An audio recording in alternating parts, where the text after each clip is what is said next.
Salut à tous les passionnés du FC Barcelone.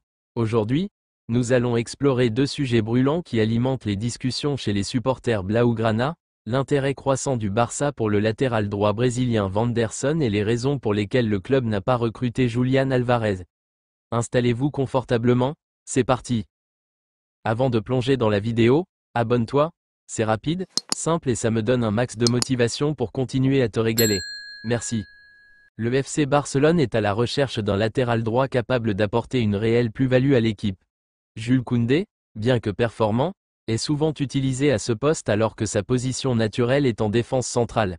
C'est dans ce contexte que le nom de Wanderson, joueur de l'AS Monaco, revient avec insistance. Wanderson, âgé de 23 ans, s'est imposé comme l'un des défenseurs les plus complets de Ligue 1. Cette saison, il a inscrit 2 buts et délivré 4 passes décisives en 34 matchs, faisant de lui le latéral brésilien le plus productif des grands championnats européens. Sa polyvalence est également un atout majeur, puisqu'il peut évoluer aussi bien à droite qu'à gauche de la défense. Le directeur sportif du Barça, Deco, entretient de bonnes relations avec l'agent de Wanderson, Giuliano Bertolucci, ce qui pourrait faciliter les négociations. Cependant, le dossier s'annonce complexe. L'AS Monaco a fixé le prix de départ de son joueur à 40 millions d'euros, une somme conséquente pour le FC Barcelone, toujours aux prises avec des contraintes financières. Malgré l'intérêt mutuel, le club catalan devra probablement négocier pour faire baisser ce montant ou envisager d'autres options.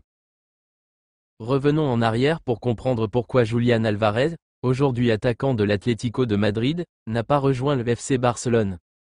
En 2022, alors que le Barça cherchait à renforcer son secteur offensif, le nom d'Alvarez, alors joueur de River Plate, était sur la table.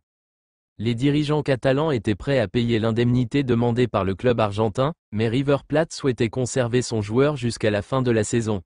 Cette condition n'a pas satisfait le Barça, désireux de renforcer immédiatement son effectif.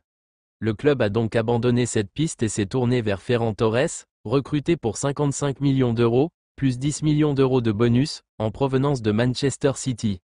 De son côté, Julián Alvarez a finalement signé à Manchester City pour 18,5 millions d'euros, plus 8,5 millions d'euros de bonus, avant d'être prêté à River Plate jusqu'en juin 2022. Après une saison mitigée en Angleterre, il a rejoint l'Atlético de Madrid, où il s'épanouit pleinement. Actuellement, il est le meilleur buteur des Colchoneros avec 19 buts toutes compétitions confondues et le troisième joueur le plus utilisé par Diego Simeone, derrière Jean Oblak et Antoine Griezmann. L'intérêt du FC Barcelone pour Wanderson témoigne de la volonté du club de renforcer son flanc droit avec un joueur jeune, polyvalent et performant. Cependant, les contraintes financières pourraient compliquer cette opération. Concernant Julián Alvarez, le timing et les conditions de transfert ont empêché son arrivée en Catalogne, et il brille désormais sous d'autres couleurs. Qu'en pensez-vous?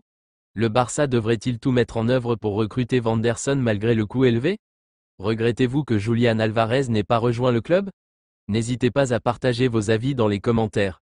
Si vous avez apprécié cette vidéo, n'oubliez pas de laisser un pouce bleu, de vous abonner à la chaîne et d'activer la cloche pour ne rien manquer de l'actualité du FC Barcelone. Merci à tous, et à bientôt pour de nouvelles analyses.